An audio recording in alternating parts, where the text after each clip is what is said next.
और यहाँ पर आप लोग ज़रा देखिए ध्यान से, एमपीपीएससी का जो यूनिट नंबर 3 है, यूनिट नंबर 3 ये आप देख रहे हैं।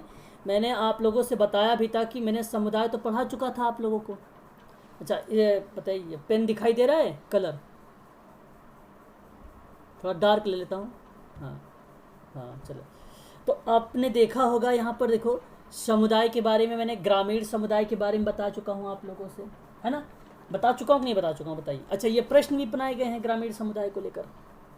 अच्छा अब आप सोच रहे होंगे कि सर कभी तो बताए ही नहीं गेटेड समुदाय क्या होता है।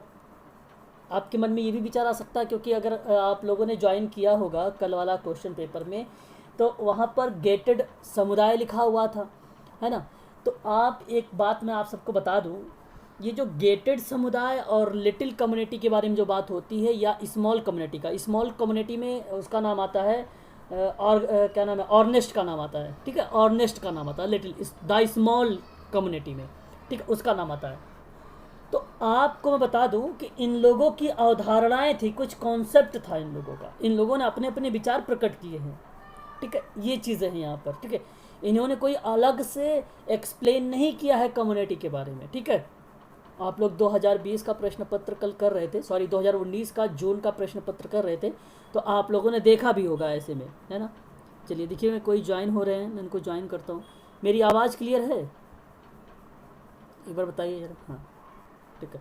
तो आपको मैं बताऊंगा वो चीज़ें, उसको आप ध्यान में रखिएगा। एग्ज़ाम वगैरह में बहुत सारे ऐसे आपको मिलेंगे, जैसे मैं विभिन्न प्रकार के लोगों के नाम जो बताता हूँ, अलग अलग नाम, तो मैं किताबों से बताता हूँ उनकी किताबें क्या क्या थी, और आप लोग वही किताबें याद नहीं करते हैं। अगर आपके पास किताबें याद हो जाएं तो मैं गारंटी लेता हूँ कि आप लोग ना आसानी से, सरल तरीके से आप लोग कर लेंगे प्रश्न को, है ना? बहुत ही आसानी से और बहुत ही सरलता से कर लेंगे। तो ज़्यादा से ज़्यादा उनके स्टेटमेंट को याद रखें आप लोग, है ना? तो मैंने आप लोगों से ग्रामीण समुदाय के बारे में जिक्र किया था। एक ग्रामीण समुदाय में एक पारिवारिक प्रथाएं, रीति रिवाज और मूल्य और परंपराएं जो होती हैं वो सामाजिक नियंत्रण में स्थापित होती हैं। तो एक बात बताइए ज़रा, मैंने एक वाक्य बोला है, मैंने ये बोला वाक्य कि पारिवारिक प्रथाएं, रीति रिवाज और मूल्य और परंपराएं द्वारा सामाजिक नियंत्रण करता है। तो ये अपने आप में प्रश्न बनाता है ना? तो ग्रामीण समुदाय की अगर मैं बात करूँ तो ये अपने आप में एक प्रश्न बन जाता है, निकल के आता है अप्लाइड में। तो क्या ग्रामीण समुदाय में पारिवारिक प्रथाएं और रीति रिवाज और जो उसकी वैल्यूज़ हैं, उसकी परंपराएं जो हैं, वो भूमिकाएं निभाती हैं सामाजिक नियंत्रण में? तो आप कहेंगे यस, ठीक है, वही है ग्रामीण समुदाय। तो ग्रामीण समुदाय के एज आ पॉजिटिव आप सोचिए, आप अपने आप को रखिए ग्रामीण में, या ग्रामीण के बारे में सोचिए, तो वहाँ से जो जो विशेषताएं होती हैं वो ऑटोमेटिक निकल के आ जाएंगी आपके पास, ठीक है? तो वो ग्रामीण हो जाता है। और ग्रामीण समुदाय के जो भी सदस्य होते हैं उन सदस्यों में सामुदायिक भावनाएं पाई जाती हैं। अच्छा नगर में क्या बताइए जरा, शहर में क्या सामुदायिक भावनाएं पाई जाएगी? आप लोग बताएंगे, मैं नहीं बताऊंगा इसका अभी। वेरी गुड, बहुत बढ़िया। फिर शहर में क्या पाया जाता है? शहर में पाया जाता है व्यक्तिगत भावनाएं। हाँ, शहर में फिर क्या पाया जाता है? व्यक्तिगत भावनाएं पाई जाती है ना? आप जैसे कि मान लीजिए आप लोग अगर शहर में रह रहे होंगे, तो अच्छा कितने लोग शहर में हैं भाई, जरा बताइए कोई। शशांक सर, महेश सर, शहर में हैं आप? सिटी में कहाँ पे निवास कर रहे हैं? अगर, हाँ देखो, आप सिटी वाले में, अगर जितने लोग सिटी वाले बच्चे हैं वो ध्यान सोचिए, क्या आप लोगों ने, बताइए, पड़ोस में क्या हो रहा है क्या नहीं हो रहा है इसके बारे में कभी जानकारी लिया? पड़ोस में क्या, उसके घर में अगर कोई विपत्ति आ गई है या कोई ऐसी असामाजिक समस्याएं उसके पास आ गई है, तो क्या आपने उसके बारे में जाके जानकारी ली? कभी नहीं। आप एक बार गांव के बारे में सोचिए, अगर आप वही गांव में होते हैं, अपने गांव में होते हैं, तो आप अगर पड़ोसी के घर में क्या हुआ है, तो पक्का बता रहा हूँ कि आप उसके बारे में जानकारी जरूर एकत्र करते हैं। अच्छा भाई, एज अ पॉजिटिव नहीं, एज अ निगेटिव भी नहीं, लेकिन जानकारी के लिए आप जरूर पूछते भाई क्या हुआ था उसके घर में, ऐसा जरूर सोचते। तो इस तरीके की जो सोच आ रही है वो ग्रामीण में आ रही है, ठीक है? अच्छा एक बात आपको बता दो, यहाँ से जनजातीय समुदाय एक होता है, एक होता है आभासी समुदाय। ये यूजीसी प्रश्न बनाता है यहाँ से। अच्छा मैंने कल एक प्रश्न भी 2019 का जो जून में दूसरा प्रश्न नंबर था वो इसी पे था, इसी पे था, है ना? था कि नहीं था बताइए जरा आप लोग, इसी पे था ना भाई?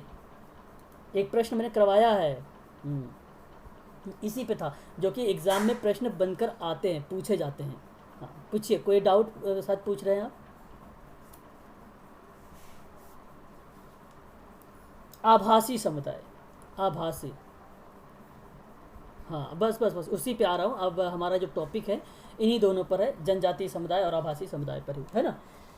चलिए, अच्छा मैं स्टार्ट करता हूँ। तो आप लोग इसे देखे रहिएगा, बहुत ही इंपॉर्टेंट टॉपिक था ये। और मैं आप लोगों से यही कहूँगा कि बार बार आप इन सारी चीज़ों को देखें, समझें, और जो एग्ज़ाम में मैं प्रश्न लेकर आऊँ, जो प्रैक्टिस करवाऊँ, उसको भी आप लोग बहुत ही केयरफुली और ध्यान से आप उसे करिए आप लोग, है ना। तो मैं शुरुआत करता हूँ पहले आप लोगों से जनजातीय समुदाय के बारे में, उसके बाद मैं आप लोगों से थोड़ा सा जिक्र करूँगा कि क्या चीज़ होता है आभासीय समुदाय। ठीक है, आवासीय समुदाय जहाँ पर व्यक्तियों को एक सामाजिक नेटवर्क के रूप में बांधा जाता है, जहाँ पे सोशल नेटवर्किंग या सामाजिक ताना बाना की एक्टिविटी होती है, वो आभासी में होता है। तो आभासी में अगर मैं आपसे बात करूँ तो इसमें आपसी हित और लक्ष्य को आगे बढ़ाने के लिए कोई विशेष सोशल मीडिया हो सकती है, कोई एक भौगोलिक क्षेत्र हो सकता है, कोई एक राजनीतिक सीमाएं हो सकती हैं। ठीक है, और ये सभी एक आभासी समुदाय को रिलेट करता है। आभासी समुदाय एक वाक्य में याद करना है तो आप याद रखिए कि सामाजिक नेटवर्किंग सेवा के अंतर्गत आता है, सामाजिक नेटवर्किंग सेवा के अंतर्गत आता है। और ये जितने काम करने वाले एक्टिविटीज़ होती हैं इसमें, और वो सारे के सारे काम होंगे आपका ऑनलाइन से, ये कम्युनिटी कहलाती है आपका आभासी समुदाय। क्या कहलाती है ये? आभासी समुदाय कहलाती है। तो इतनी बात आप यहाँ पे अभी देखे रहिए, समझे रहिए। अभी मैं इसके बारे में अच्छा एक्सप्लेन भी करूँगा आप लोगों से आगे, है ना। चलिए, तो देखिए जनजातीय समुदाय क्या होता है, कोई बताना चाहेगा मुझे अपने लैंग्वेज में, अपनी भाषा में? बताइए अगर कोई बताना चाहता है तो, आभासी समुदाय के बारे में। सॉरी जनजातीय समुदाय, सॉरी जनजातीय समुदाय। चलो मैं बताता हूँ। देखिए जनजातीय समुदाय में अगर मैं आपसे बात करूँ तो आप एक बात यहाँ पर याद रखिएगा कि भारत के ऐसे विभिन्न क्षेत्र हैं या ऐसे कई और भी क्षेत्र हैं जहाँ मानव निवास करते हैं समूह में, है ना। बहुत सारे जगह पे ऐसे क्षेत्र हैं, अलग अलग क्षेत्र हैं जहाँ पर मानव निवास करता है समूह में। तो आज भी सभ्यता और संस्कृति में जो अपरिचितता वाली एक एक्टिविटीज़ या एक ऐसा शब्द आपके सामने आता है, जहाँ समाज से अगर बात किया जाए एक प्रकार से पठारी क्षेत्रों की या जंगल या पहाड़ों क्षेत्रों की बात किया जाए, तो ऐसे क्षेत्रों में जो लोग समूह में रह रहे हैं मानो, वह एक रूप दे दिया जाता है इनको कि समूहों की जनजाति है ये आदिम समाज है, ये वन्य जाति लोग हैं, ये आदिवासी लोग हैं। तो इस तरीके का जो आपने नाम दिया है वो जनजाति का पार्ट हो रहा है। वो किसका पार्ट हो रहा है? जनजाति का पार्ट हो रहा है। मैं दोबारा से रिपीट कर रहा हूँ, मेरी बात को बहुत ध्यान से सुनिएगा आप लोग। जैसे अगर मैं आपसे कहूँ कि जो सभ्य समाज की बात हो रही है, ठीक है, जैसे जंगल को ले लो आप, पहाड़ को ले लो, कोई पठारी क्षेत्र ले लो, इत्यादि क्षेत्र ले लो, उन क्षेत्रों में जो मानव निवास कर रहा होता है, ठीक है, तो उनका एक समाज बन जाता है। तो उनका एक समाज बनने का मतलब वो समूह से बनाते हैं। तो कोई उसे बोलता है कि भाई ये आदिम समाज वाले हैं, कोई इसे कहता है कि भाई नहीं ये वन्य जाति के समाज वाले हैं, कोई उसका नाम देता है ये आदिवासी के लोग हैं। ठीक है, एक प्रश्न भी एग्जाम में आया था, आदिम समाज, ऐसे प्रश्न बनाया गया था। गरिमा अगर याद होगा तो तुम्हें ध्यान से सुनो। तो प्रश्न बनाया गया था कि आदिम समाज, डैश मारा था और 4 ऑप्शन दिया हुआ था। ठीक है, तो आप मुझे बताइए उस ऑप्शन में एक जगह जाति लिखी हुई थी और एक जगह जनजाति लिखा हुआ था। ठीक है, कुलीन भी लिखा हुआ था, 2-4 ऑप्शन और भी थे, मतलब 4 ऑप्शन थे टोटल। तो आप जरा मुझे बताइए अब किसको बोलोगे आप लोग कि आदिम समाज है क्या? 4 ऑप्शन आएगा। आदिम को मैंने बताया, देखो यहाँ पर मैंने कहा ना कि आदिवासी भी नाम देते थे, वन्य जाति का नाम भी देते थे, आदिम समाज का भी नाम देते थे, इन्हीं लोगों को समूहों की एक जनजाति भी का नाम देते थे। तो जनजाति है क्या? बताइए जरा, आदिम समाज क्या है बताइए। क्या मेरी बात अगर समझ में आई है तो ठीक है, और नहीं समझ में आई तो फिर भाई आगे की बात है ना। भावना तिवारी जी का ज्वाइन नहीं हो रहा था क्या भाई? चलो अच्छा कोई नहीं। हाँ भाई बताइए, शशांक सर, चंद्रेश सर आ नहीं रहे हैं क्या आजकल भाई? पंकज जी हैं, चेतना सिंह हैं, महेश सर। ठीक है, बताइए भाई समझ में आया कि नहीं? मेरी आवाज़ वगैरह क्लियर है? ठीक है, ठीक है फिर ठीक है, बहुत बढ़िया, बहुत अच्छी बात है। आपको यही सारी चीज़ें जो है ध्यान में रखना है। ठीक है, ये प्रश्न बनाए जाते हैं एग्ज़ाम में, है ना। मैं एक ज्वाइन करता हूँ भाई, काफ़ी समय से लग रहा है ज्वाइन हो रही हैं। अब देखो ये ज्वाइन तो ये चीज़ें थी, इसे आप ध्यान रखिएगा। आदिम समाज जैसे प्रश्न बनाए जाते हैं, ये आपका ध्यान रखना है, ठीक है भाई। तो तुरंत आप लगा देना जनजाति को। तो देखो, जनजाति वह सामाजिक समुदाय है जो राज्य के विकास के पूर्व अस्तित्व में था और जो अब भी राज्य के बाहर भी है, ठीक है। तो अब बाहर के बारे में मैंने वही बताया है आप लोगों से, जिसको आप रिलेट में कर लिया आप सभी लोगों ने, कि जैसे पहाड़ी क्षेत्र हो जाए, वन्य क्षेत्र का हो जाए, उन सारी चीज़ों को रिलेट कर लिया आपने। तो भारत में जो जनजातीय समुदाय है वह एक आदिवासी और मूलतः के रूप में, मूलतः का मतलब होता है एक प्राइमरी, एक बेसिक लेवल, एक आधार जिसको बोलते हैं मूलतः, ठीक है ना। तो वो निवास करने वाली एक जनसंख्या है, उन जनसंख्या को प्रतिनिधित्व करती है जनजाति, है ना। तो उसमें जीवन यापन का एक जैसे व्यतीत करने के लिए एक उनका तरीका होता है, एक ढंग होता है ना। तो ये सारी चीज़ें जो है इसमें सम्मिलित होती है, ठीक है, ये जनजाति के रूप में। तो वास्तव में अगर देखा जाए, देखो, आदिवासियों के लिए इस्तेमाल होने वाले जैसे वैधानिक पद भी हैं, और भारत के संविधान में भी अनुसूचित जनजाति पद का प्रयोग भी हुआ है और इसके लिए विशेष प्रावधान भी लागू किए गए हैं। और आपको अब ये अच्छे तरीके से पता भी हो चुका होगा, मुझे जहाँ तक उम्मीद भी है, मैं आशा भी कर रहा हूँ कि आप लोग को ये सारी चीज़ें पता भी हो गई होंगी। बताइए ज़रा, क्या यहाँ आप इसके बारे में सोच पा रहे हैं? बताइए ज़रा। तो देखिए, आपको एक चीज़ बताऊँ, जो जनजाति है ना, ठीक है भाई, जो जनजाति है, अगर जनजातीय समुदाय में अगर मैं बात करूँ तो इसके लिए अभी मैंने कल भी कुछ अनुच्छेद आए हुए थे, उन अनुच्छेदों के बारे में बताया था। वह अनुच्छेद 338 था आपका, ठीक है। वो अनुच्छेद आप लोग ध्यान रखिएगा, वो इसी के अंतर्गत आ जाता है, यह अनुच्छेद इसी के अंतर्गत आ जाता है ना। तो इसका ध्यान रखना आप सब के लिए अत्यंत आवश्यक है। अच्छा, अगर आप सबसे मैं बात करूं तो इसके लिए एक क्रिमिनल जनजाति से क्रिमिनल ट्रिब्यूज़ के नाम से भी जाना जाता है। तो क्रिमिनल जो ट्रिब्यूज़ है जिसको आप बोलते हैं, ये एक्ट के रूप में आया था। तो कभी कभी एग्ज़ाम में ऐसे भी प्रश्न बन जाए आप लोगों से कि बताइए क्रिमिनल जनजाति का अधिनियम, या आपसे पूछे एक्ट, तो आप बताइए क्या बताएंगे ऑप्शन में? क्रिमिनल जनजाति मैंने लिखा है, तो बहुत ध्यान से सुनिए और इसी जनजाति को आप तुरंत कह देना कि 1871, बस आपका क्लियर हो जाएगा। ये 1871, इसी में ये बात जो है कही गई है, ठीक है। तो इसमें ये चीज़ आपको ध्यान रखना है, ठीक है। बहुत सारी बातें भी इसमें रखी गई थी, जिसमें अनुसूचित जनजातियों के बारे में कहा गया था, आदिवासी, आदिम जाति, जो वनवासी लोग हैं उनके लिए, ठीक है, और असभ्य जाति को लेकर, आक्षर को लेकर, निराक्षर को लेकर, इत्यादि चीज़ों के बारे में जो है इसी आर्टिकल्स में जिक्र भी किया गया था, ठीक है ना, इनके सभी के बारे में, ठीक है। बात समझ में आ गई? तो हम आगे बढ़ते हैं। अब आगे देखिए, यहाँ पर अगर हम बात करें भारत में, अच्छा ये प्रश्न नहीं आएगा कि भारत में जनगणना, हालांकि 2011 में भी हुआ था, ये पुराना डेटा मिला है, तो इससे आपको ये ध्यान नहीं रखना है, बशर्ते आप अगर जानकारी के लिए ध्यान रखना चाहते हैं। तो इसकी जो जनगणना हुई थी भारत में, उस समय जो है जनजातियों की जो जनसंख्या मिली थी, ये आपके सामने जो डेटा मिल रहा है 67758,380, ये आपको नंबर देख लेना है, ठीक है। तो हालांकि ये एग्ज़ाम में प्रश्न आप लोगों से नहीं बनाया जाएगा, है ना। चलिए आगे बढ़ते हैं और आगे हम बात करते हैं जनजाति के बारे में। तो जनजाति का अर्थ समझ लीजिए कि भारत में विभिन्न क्षेत्रों में मानव समूह निवास करते हैं जो आज भी सभ्यता और संस्कृति से अपरिचित हैं, जो सभ्य समाजों से दूर जंगल, पहाड़ों, पठारी क्षेत्रों में निवास करते हैं। इन्हीं समूहों की जनजातीय और आदिम समाज और वन्य जाति आदि के नामों से भी जाना जाता है, ठीक है भाई। ये सारी चीज़ें आपको मैंने बता चुका हूँ, अभी भी बताया हुआ है ना। जनजातीय समाज की संस्कृति समाज से भिन्न होती है, उनके रीति रिवाज, विश्वास, भाषा, स्थान अलग अलग होते हैं। यदि व्यक्तियों का सामाजिक स्तर समान न हो तो तब उनमें से स्तरीकरण जो है विलगता दिखाई नहीं पड़ती है, ठीक है। एक प्रकार से अलगाव की बात कर रहा है, जो दिखाई नहीं पड़ती है। तो ये सारी चीज़ें हैं जो मैंने आप लोगों को जनजाति में पहले बता चुका हूँ कि जनजाति क्या चीज़ें हैं, ठीक है, जिसके बारे में आपको ये सभी की सभी बातें जो है ध्यान भी रखना होगा, ठीक है ना भाई।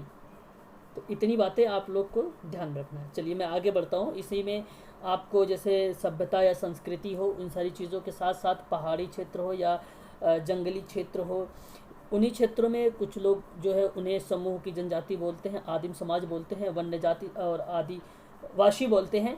उन लोगों की एक अलग अलग जो है संस्कृति होती है, समाज होती है, लोगों से भिन्न होता है, उनका रीति रिवाज अलग होता है, विश्वास अलग, भाषा अलग, स्थान अलग, सब कुछ अलग होता है, डिफरेंट होता है। ठीक है, तो यही सारी जो चीज़ें हैं यहाँ पर बताई जा रही है इसमें। ठीक है, इस PDF में।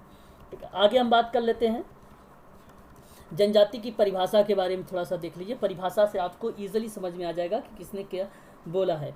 ठीक है, तो यहाँ पे देखिए राउल्फ लिंटन का कहना है कि सरलतम रूप से जो जनजाति है एक ऐसी टोली है जो एक समूह में होता है, जिसका एक संदिग्ध और एक भूखंडों पर आधारित होता है, जिसमें एकता की भावना और सांस्कृतिक में गहन समानता होती है, निरंतर संपर्क तथा कतिपय सामुदायिक हितों की समानता में भी उत्पन्न होती। तो आप लोगों ने ये भी देखा होगा कि अगर किसी जब मूवी वगैरह देखा होगा या सीरियल वगैरह देखा होगा, तो उसमें जैसे कोई जंगल में जाता है तो जो आदिवासी लोग होते हैं, तो अगर एक व्यक्ति आता है तो वहाँ पे सारे आदिवासी लोग आ जाते हैं। तो ये चीज़ किस चीज़ को रिप्रेजेंट कर रहा है? सामुदायिक हित की बात कर रहा है यहाँ पर, है ना।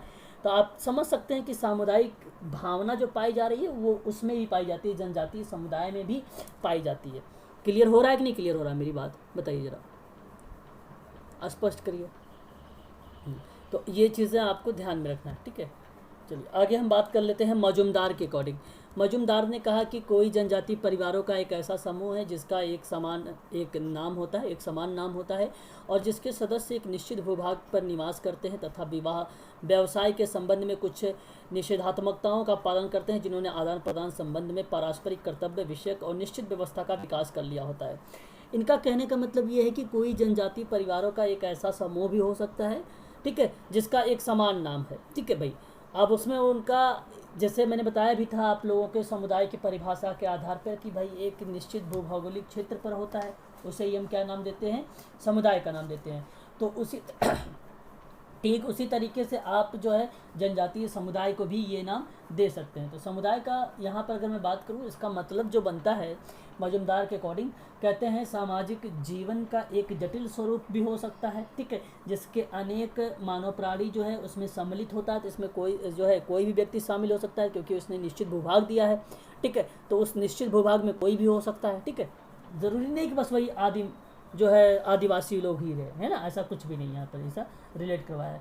इन्होंने कहा कि जो सामाजिक संबंधों की एक परिस्थितियाँ होगी, उन परिस्थितियों के अंतर्गत ये सारी की सारी चीज़ें जो आ जाती हैं। और उस परिस्थितियाँ में क्या होता है, यहाँ पर बात किया जा रहा है कि आदान प्रदान जो होता है, संबंध होना, ठीक है, पारस्परिक कर्तव्य होना, उसको निश्चित व्यवस्था को विकास के रूप में करता है। ये मजुमदार की डेफिनेशन थी, एक परिभाषा थी, ठीक है।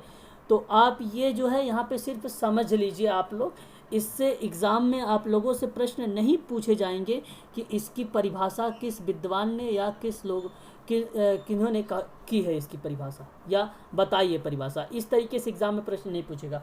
इसके कॉन्सेप्ट का बस आप सिर्फ समझ लीजिए कि क्या होता है ये जनजाति समाज, ठीक है, समुदाय।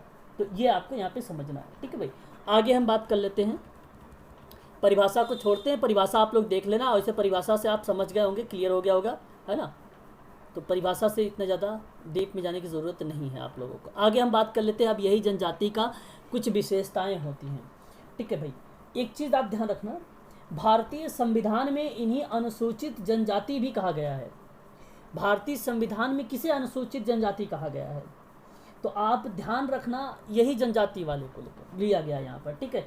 और एक बात और साथ ही साथ ध्यान रखिए आप लोग कि अगर मैं बात करूँ आदिवासी और वन्य जाति, या जो भी मैंने आप लोगों के जितनी भी जातियों के बारे में अभी बताया है, ठीक है, इनके अकॉर्डिंग उन सभी चीज़ों को, आदिम समाज या वन्य जाति या आदिवासी या समूहों की जनजाति, ठीक है, इन सभी चीज़ों को जो है भारत के संविधान में इसको इन्वॉल्व किया गया है और इन्हें अनेक नाम से जाना गया है। मैं आपको बता दूं, कभी कभी अगर आपसे मिल जाए अरण्यवासी किसे कहते हैं भाई, बताइए। अगर एग्ज़ाम में कभी मिल जाए, ये यूनिक नाम है। और यूजीसी जी,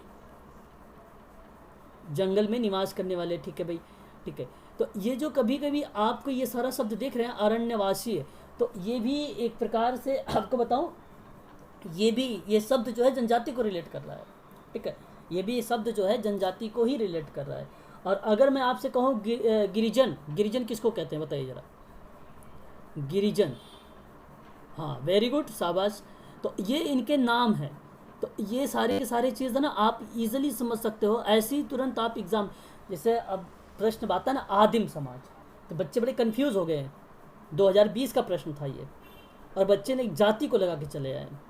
आदिम समाज एक जाति है, और जनजाति जो की है वो है ना, उसी तरीके से अरण्यवासी हो जाए या गिरिजन हो जाए आप लोगों से, या वन्य जाति हो जाए या आदिवासी हो जाए, ठीक है। तो आप तुरंत समझ जाना ऐसी गतिविधि को तुरंत, ठीक है भाई। अब देखिए इसकी कुछ विशेषताएं हैं, इसको समझ लेंगे तो आप इजीली कर लेंगे और सारी चीज़ें, है ना। बाकी यहाँ से और कुछ है नहीं आपको कि आदिम जनजाति के बारे में और कुछ ज़रूरी जो है आप लोगों के लिए है एग्ज़ाम के पॉइंट ऑफ व्यू से। जो इम्पोर्टेंट है मैं बता रहा हूँ। प्रत्येक जनजाति का एक नाम होता है ये आप सभी लोग जानते हैं। इसकी एक विशेषता है, जनजाति की एक विशेषता है, ये विशेषता है कि प्रत्येक जनजाति का एक नाम होगा। अब पहाड़ वालों को इन्होंने बोला भाई कि गिरी जनजाति कहेंगे हम उन्हें, बिल्कुल कहिए, गिरिजन लोग हैं वो। वन, जो वन में रहते हैं हम उन्हें कहेंगे भाई ये वन्य जाति वाले रहते हैं, बिल्कुल कहिए आप इनको, तो यही तो नाम है उनका, ठीक है।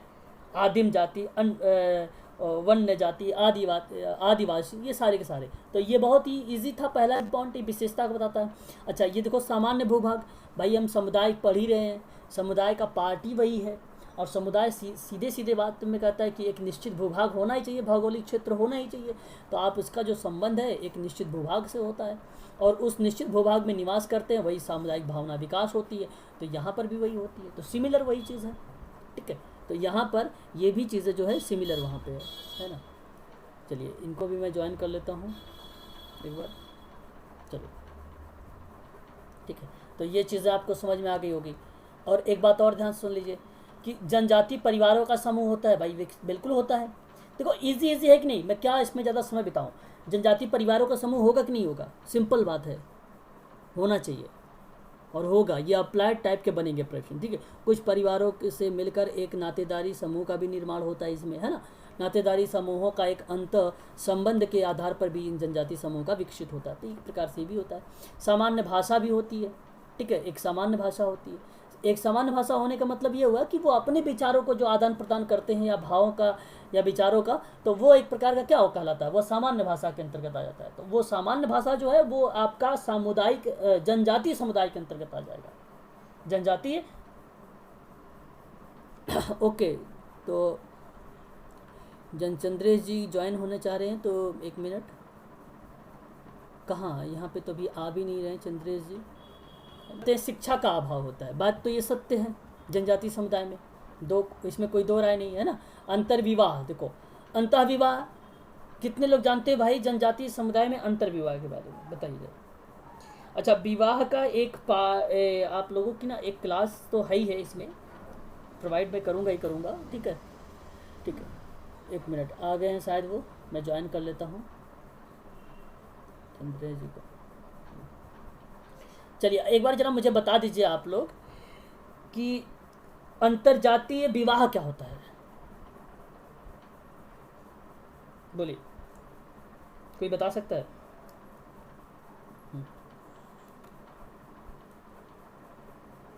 बिल्कुल, दो अलग अलग जाति के वर या कन्या का विवाह हो जाना, है ना, ऐसा यहाँ पर कह सकते हैं, है ना, अंतरजातीय विवाह।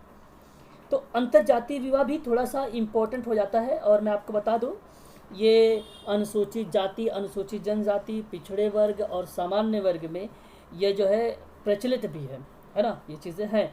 और परंपरागत तरीके से अगर मैं बात करूं तो भारत और नेपाल के जो हिंदुओं में अंतरजातीय विवाह था उसको कम कर दिया गया है, बट यहाँ पर उसको अपेक्षाकृत स्वीकृति भी प्रदान कर दी गई है। तो 5%, अभी एक सर्वे हुआ था 2014 में, याद है किसी को, 2014 में एक सर्वे हुआ था 2014 में, और उस सर्वे में बताया गया था कि 5% जो है अंतर जातीय होने लगे हैं अब विवाह, ऐसे अंतरजातीय इंटरकास्ट, है ना, जहाँ पर आप देख रहे हैं कि एक जाति वर और कन्या का विवाह, मतलब एक अलग अलग, यानी दो अलग अलग जाति या वर या कन्या का विवाह हो रहा है, तो वह अंतरजाति को रिप्रेजेंट कर रहा है ना। क्लियर हो गया कि नहीं? आत्मनिर्भरता, ये तो इजी है भाई, विस्तृताकार होता है, ठीक है भाई, सामान्य निषेध होता है, ये सभी के सभी इजी। अगर नहीं समझ आ रहा है तो आप मुझसे पूछ सकते हैं। मैं इसलिए ज़्यादा समय नहीं बिताना चाहता हूँ आप लोगों से कि मैं नेक्स्ट कोई टॉपिक ले लूँ, है ना, इसीलिए।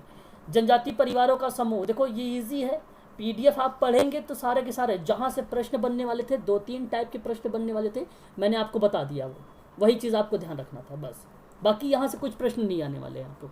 अगर विशेषता पूछता है तो ये भी देखो, जनजाति परिवारों का एक समूह होता है भाई, जाहिर सी बात है, मैंने शुरुआत में आप लोगों से क्या बोला है बताइए, मैंने स्टार्ट में ही तो एक चीज़ बोली थी, परिभाषा में ही बोला था आप लोगों से, मैंने कहा था कि इन्हीं समूहों को जनजाति कहा जाता है। आदिम समाज, वन्य जाति, आदिवासी आदि के नामों से जाना जाता है, ठीक है। और उन जनजाति समाज में संस्कृति समाज से भिन्न होती है, रीति रिवाज, विश्वास, भाषा इत्यादि जो चीज़ होती है इन्वॉल्व होती है उसमें, ठीक है। तो वही जनजाति यहाँ पर बात हो रही है, उनका परिवारों का एक समूह भी होता है ना। तो ये तो ईजी है, इसमें कुछ है ही नहीं, पहली बात तो, है ना। बताइए, आपको समझ में आ गया? बताइए एक बार। अब देखो, इन जनजातियों से कभी कभी अगर एग्ज़ाम में प्रश्न बने कि जनजातीय समुदाय की समस्याएं क्या क्या हो सकती हैं, तो कोई बता सकता है मुझे इनकी समस्याएं? एक समस्याओं के बारे में जिक्र कर लेते हैं, टॉपिक फिनिश हो जाएगा आपका जनजातीय समुदाय का। मैंने परिभाषा बता दिया, मीनिंग बता दिया, आपको वही समझना है आपको, और विशेषताएं, ठीक है। तो यहाँ पे देखिए, इस जनजाति के बारे में अगर मैं आपसे बात करूँ समस्याओं को लेकर, तो इनमें सबसे ज़्यादा समस्या क्या हो सकती है? भूमि से अलगाव। क्या आप भूमि से अलगाव करते हैं? जल्दी बताइए, ये समस्या है कि नहीं समस्या है? तो ये एक प्रकार की समस्या हो जाएगी इनकी। आपने नाम सुना है झूम की खेती? चलो अच्छा, एक बार ये प्रश्न सीटेट में पूछा गया था, सीटेट का नाम जानते होंगे आप लोग, सेंट्रल टीचर एलिजिबिलिटी टेस्ट, ठीक है। झूम की खेती, बताइए, झूम की खेती बहुत इंपॉर्टेंट है, किसी को पता है? बताइए जरा, झूम की खेती बहुत कई बार एग्जाम में प्रश्न बनाए भी जाते हैं, झूम की खेती। अच्छा, ये झूम की खेती की कहा जाती है, कौन बताएगा? जंगली पहाड़ी क्षेत्रों में। एक बात आप लोग ध्यान रखना, सबसे पहले जो झूम की खेती अगर यूजीसी के नाम से पूछी जाएगी ना, यूजीसी के या एमपीपीएससी के नाम पॉइंट ऑफ व्यू से, तो याद रखना सबसे पहले फिनलैंड में की गई थी। कहाँ पर? फिनलैंड। आप इसे नोट डाउन कर लीजिएगा, झूम की खेती को लेकर, है ना, इंपॉर्टेंट था ये।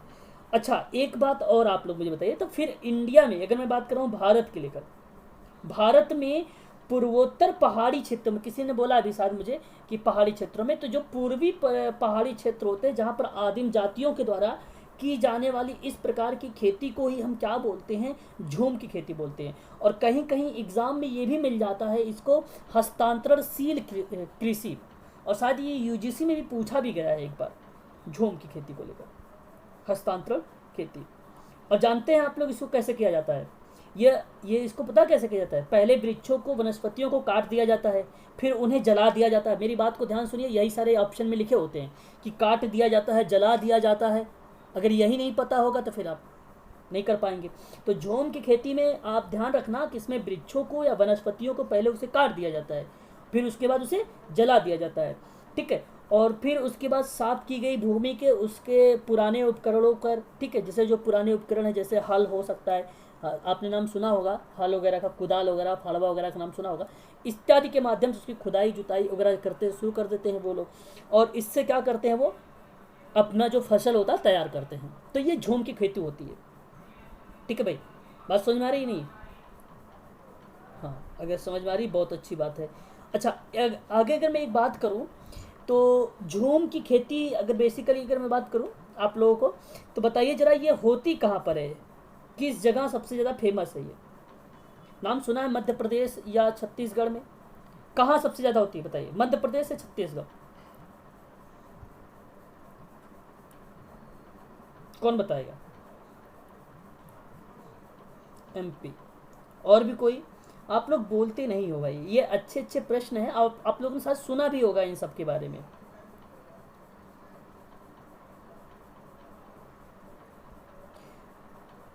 अच्छा, झूम की खेती कहाँ होती है? मेरी बात को ध्यान से सुनिए आप लोग। अभी तो आपको मैंने एक चीज़ बता दिया अच्छे तरीके से, वह आप समझ गए होंगे कि ये फिनलैंड में होता है।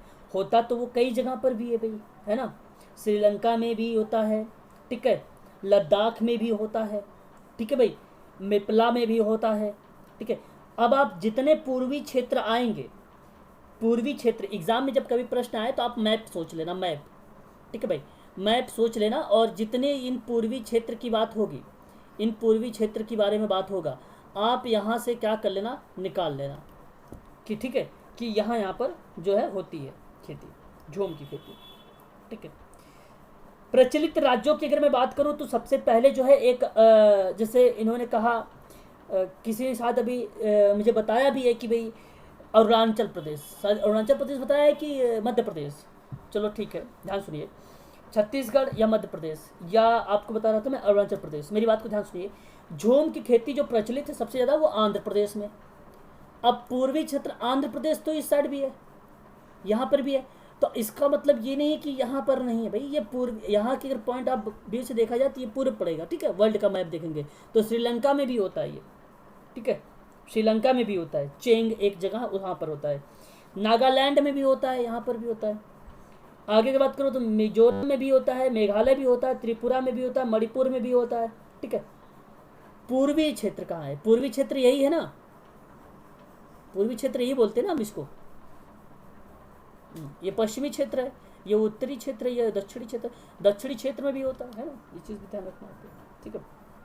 तो ये ध्यान रखना, अरुणाचल प्रदेश, नागालैंड, मिजोरम, मेघालय, त्रिपुरा, मणिपुर जैसे राज्यों में जो है झूम की खेती होती है, ठीक है, ये आप ध्यान रखिएगा, ये इंपॉर्टेंट, ये एक समस्या थी, झूम की खेती भी, ठीक है। आगे अगर मैं बात करूँ आप लोगों से तो इसके आर्थिक शोषण की भी एक समस्या है, इसकी भी एक समस्या क्या है, आर्थिक शोषण की, एक है आर्थिक शोषण की भी समस्या है इसमें, ठीक है। हाँ बोलिए।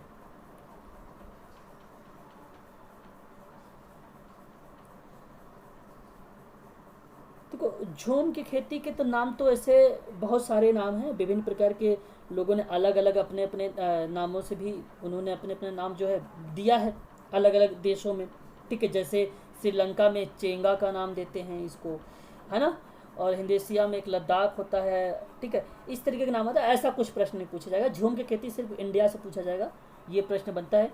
और अगर फिनलैंड से पूछा जाता है तो फिनलैंड में भी इसी की झूम की खेती भी इसे कहा जाता है। बस इतनी बात आप लोग ध्यान रखिएगा झूम की खेती को लेकर, ठीक है। बाकी आपको यहाँ से कोई और नहीं पूछा जाएगा कि और देशों में, जैसे अमेरिका में क्या नाम इसका है, ठीक है, और देशों में क्या नाम इसके हैं अलग अलग, वो प्रश्न नहीं आएंगे आप लोगों से। एक बार प्रश्न बनाया भी गया है लेकिन वो पूछा गया था केवल अपने राज्यों से, अपने देश के राज्यों, ठीक है, कहाँ पर होता है, तो वहाँ पर ऑप्शन में था अरुणाचल प्रदेश, ठीक है, वो सही हो गया था। तो ये एक अच्छा देखो, बंधुआ मजदूरी, ये सारी भी समस्या है प्रकार, शैक्षिक समस्याएं होती हैं, सामाजिक सांस्कृतिक सामंजस्य संबंधी समस्याएं होती हैं, तो ये सभी की सभी समस्याएं हैं, और ये सभी की समस्याएं जनजातीय समुदाय में देखने को मिलता है, ठीक है। तो ये आपका हो जाएगा जनजातीय समुदाय। आभासी समुदाय को मैंने आप लोगों को पहले ही बता चुका हूँ, यहाँ पर एक बात मैं बताता हूँ, उसे समझ लीजिए। आभासी समुदाय क्या होता है, जैसे कभी नाम आए तो आप सामाजिक नेटवर्क सोचना, इसमें सभी के सभी प्रोसेस जो होते हैं ऑनलाइन सिस्टम से होता है आभासी समुदाय में, ठीक है। यह एक समुदाय में अगर मैं बात करूँ तो ये भी एक भौगोलिक रूप होता है इसका, जैसे पड़ोस हो या गांव हो इत्यादि चीज़ों को वहाँ पर इन्वॉल्व किया जाता है। जितने क्षेत्र में फैला होता है उसी क्षेत्रों में ये क्या है, नेटवर्किंग सेवाएं देता है, ऑनलाइन सिस्टम ये देता है, ठीक है, ऑनलाइन सिस्टम होता है इसमें। तो इसमें बेसिकली आभासी समुदाय का मतलब ये था, ये आया इसलिए था कि सामाजिक और व्यावसायिक समूहों को यहाँ पर बढ़ावा दिया जाए, व्यावसायिक और सामाजिक समूह को। समुदाय के जितने भी सदस्य होंगे उनके बीच का जो बातचीत होगा वो व्यक्तिगत भी हो सकता है आपका, और उस व्यक्तिगत से विशुद्ध के रूप में एक औपचारिक रूप से वो भी हो सकता है।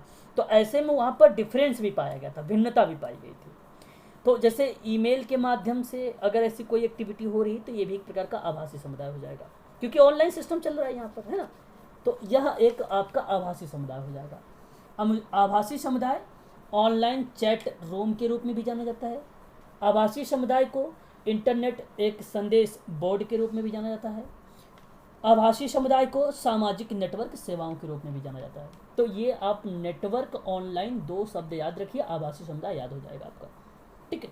ऐसी चीज़ों को बोला जाता है आभासी समुदाय, ठीक है। तो यहाँ मैंने आपका ये जो है टॉपिक समाप्त कर दिया है। अब मैं दूसरा टॉपिक लेने चल रहा हूँ आप लोगों से, ठीक है।